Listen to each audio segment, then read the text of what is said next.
Hello class 9, very good morning dear students. Previous lecture में हमने exercise 4.2 का solution solve किया था।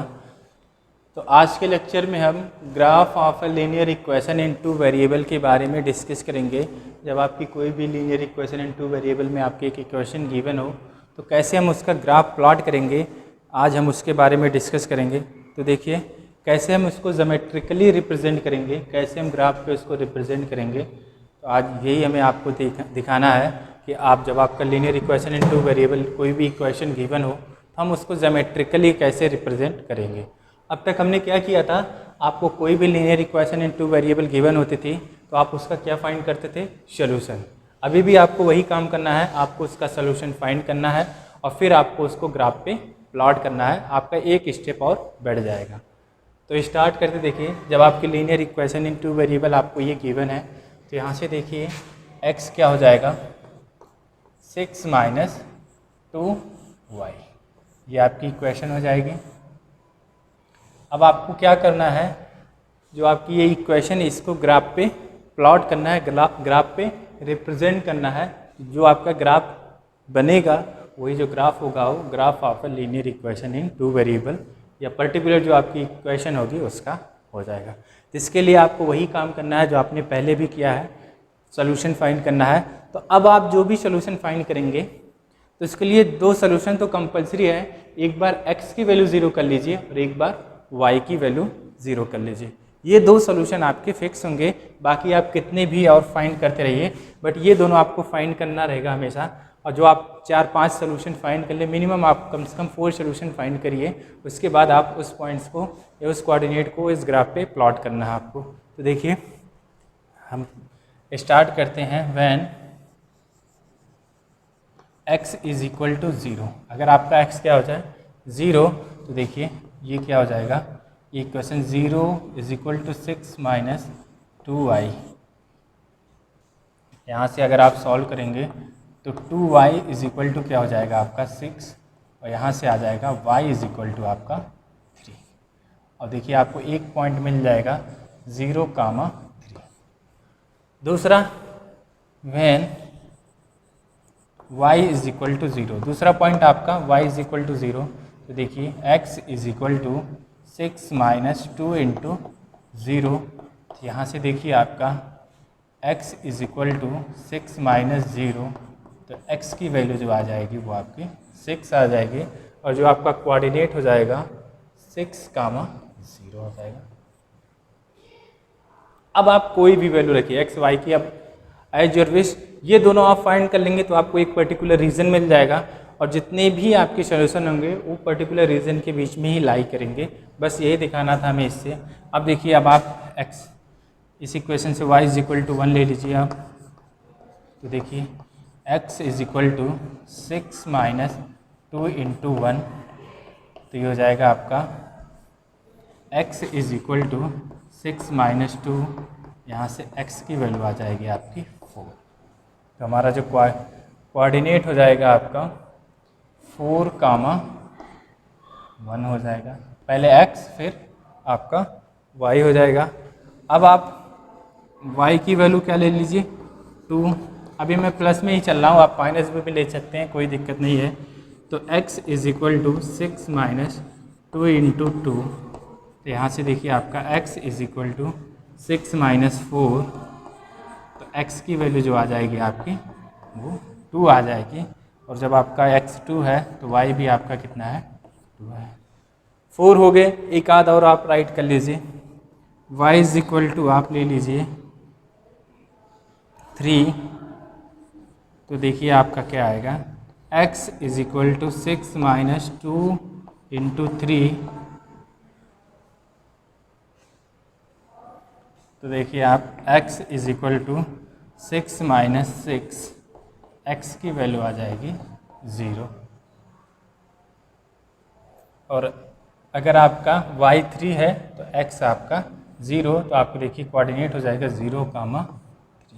अब मैं आपको एक टेबल दिखा दे रहा हूँ, x और y। अब ये सारे पॉइंट्स आप यहाँ पे राइट कर लीजिए, फिर आप इस पॉइंट्स को प्लॉट करिएगा। एक्स वाई, और आपका फाइनली जो होगा वो आपका एक्स कामा वाई, ये कोऑर्डिनेट हो जाएगा ये।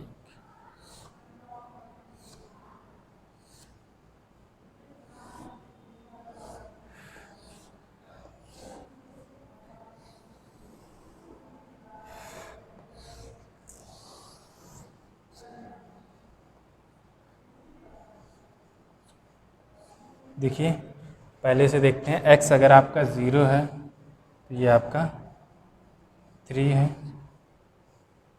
x 0 तो y 3, ये आपका 0 कामा 3 हो जाएगा। इसके बाद y आपका 0 तो x आपका 6, ये पॉइंट हो जाएगा आपका 6 कामा 0। बस यही सारे पॉइंट्स मैं राइट कर दे रहा हूँ। ये आपका देखिए x आपका कितना है 4 1, तो ये आपका हो जाएगा 4 कामा 1 2, ये 2, ये आपका हो जाएगा 2 कामा 2, और फाइनली y की वैल्यू अगर आप 3 ले रहे हैं, y तो 0 लेंगे तो 3 हो, तो आपने पहले ही फाइंड कर लिया है, तो ठीक है फिर से राइट ही कर लीजिए। अब आपको इन सारे पॉइंट्स या कोऑर्डिनेट्स को इस ग्राफ पे प्लॉट करना है। तो पहला देखिए आपका पॉइंट है 0 कामा 3, 0 कामा 3 आपको पता है अगर x कोऑर्डिनेट 0 हो तो जो आपका पॉइंट्स होगा या जो आपका कोऑर्डिनेट होगा वो y एक्सिस पे लाई करेगा। तो जो आपका ये जो पॉइंट होगा देखिए x एक्सिस, ये होगा आपका 0 कामा 3, पहला हो गया। दूसरा पॉइंट है आपका 6 कामा 0, देखिए y कोऑर्डिनेट 0 है तो x एक्सिस पे लाई करेगा, तो ये पॉइंट होगा आपका 6 कामा 0। कोऑर्डिनेट्स को प्लॉट करने के लिए मैंने चैप्टर 3 में आपको पहले ही डिस्कस कर दिया है।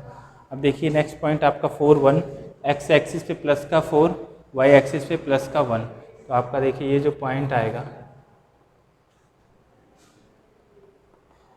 ये जो पॉइंट आएगा ये आपका होगा 4 कामा 1। ऐसे ही 2 कामा 2 देख लीजिए, तो ये आपका कहीं ये पॉइंट आएगा,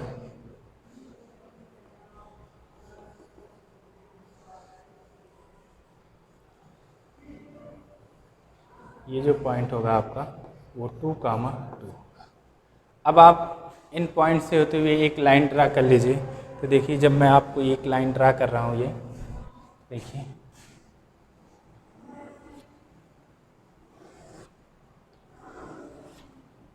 कुछ ऐसे बन रहा है आपका, बिल्कुल इस स्ट्रेट लाइन की तरह होगा, कोई दिक्कत नहीं है इसमें।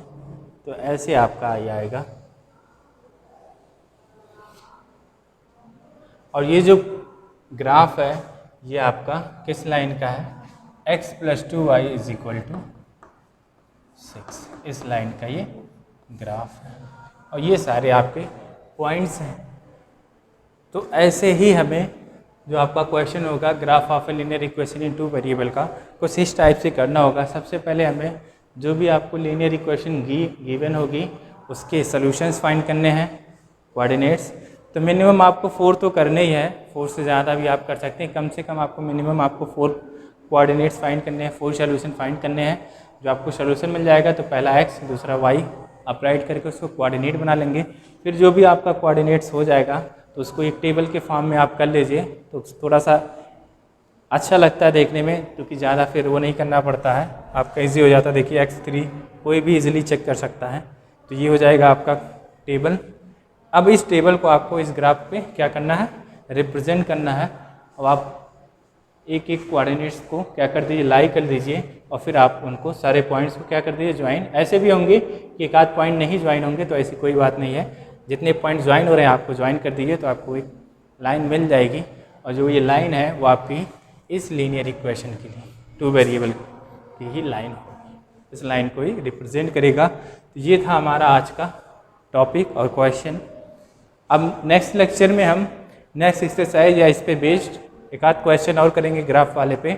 तो आज के लिए देखिए, जब भी आप एक चीज़ और ध्यान रखिएगा, जब भी आप ग्राफ, अब ये वाला जो एक्सरसाइज वो आपको ग्राफ पे ही करनी है, तो यहाँ पे स्केल भी राइट कर लीजिएगा आप। स्केल में आपको बता दे रहा हूँ। तो देखिए आप देखते हैं ग्राफ में ऐसे होता है, एक एक ब्लॉक के बीच में 10-10 खाने होते हैं, ऐसे करके होता है। तो आपका जो मैं राइट कर दे रहा हूँ, देखिए ये आपकी x एक्सिस है, ये आपकी y एक्सिस है। तो देखिए x एक्सिस पे वन ब्लॉक जो है, एक ब्लॉक जो है वो आपको 1 को रिप्रेजेंट कर रहा है, 1 यूनिट को, जो भी आएगा, जो भी डिस्टेंस होगी डिस्टेंस को, जो भी होगा। और वाई एक्सिस पे भी जो आपका 1 ब्लॉक है वो 1 यूनिट को रिप्रेजेंट कर रहा है। तो जब भी आप ग्राफ बनाना स्टार्ट करिएगा तो सबसे पहला आप स्केल डिसाइड करिएगा। स्केल डिसाइड करने के बाद ये आप स्केल चेंज कर सकते हैं। आप एक्स एक्सिस के कुछ स्केल ले लो, वाई एक्सिस की दूसरी स्केल बिल्कुल ले सकते हो। हाँ, बट ये हमेशा ध्यान रहे, अगर आपकी एक्स एक्सिस की स्केल 1 यूनिट है तो पॉजिटिव साइड भी आपकी 1 यूनिट होगी और निगेटिव साइड भी 1 यूनिट होगी। ऐसा नहीं होगा कि आप इस साइड 1 ब्लॉक 2 को ले लीजिए और इधर आप 1 ब्लॉक 1 को ले लीजिए, तो ये नहीं होता है। ऐसे ही आप एक्स एक्सिस का कुछ, वाई एक्सिस का कुछ भी स्केल ले सकते हैं। अकॉर्डिंग टू फिगर आप, ये कोऑर्डिनेट्स के ऊपर डिपेंड करेगा कि आप जितना छोटा कोऑर्डिनेट लेंगे उतना बढ़िया आपको ग्राफ बनेगा। जितना ही बड़ा आप ये पॉइंट्स लेंगे, ज़ूम करेंगे, आपका ग्राफ उतना ही कंप्रेस होता जाएगा। क्योंकि अगर आप 10 ले लीजिए, अब 10 देखिए यहाँ आ जाएगा कहीं, तो वो थोड़ा सा डिफ़िकल्ट होता। डिफ़िकल्ट क्या मतलब, वो थोड़ा सा आपको विजिबिलिटी नहीं क्लियर होती है। बाकी ये था आपका सलूशन। तो हमेशा जब भी आप ग्राफ प्लॉट करिए, ग्राफ बनाइए, तो स्केल आप ज़रूर राइट करिए। अब वो आप स्केल अपने अकॉर्डिंग, ग्राफ के अकॉर्डिंग, अगर आपके ग्राफ की साइज़ छोटी है तो छोटी स्केल, अगर आपके ग्राफ की स्केल बड़ी है तो बड़ी स्केल ले सकते हैं। तो आज का हमारा लेक्चर यहीं पे फिनिश होता है। Thank you.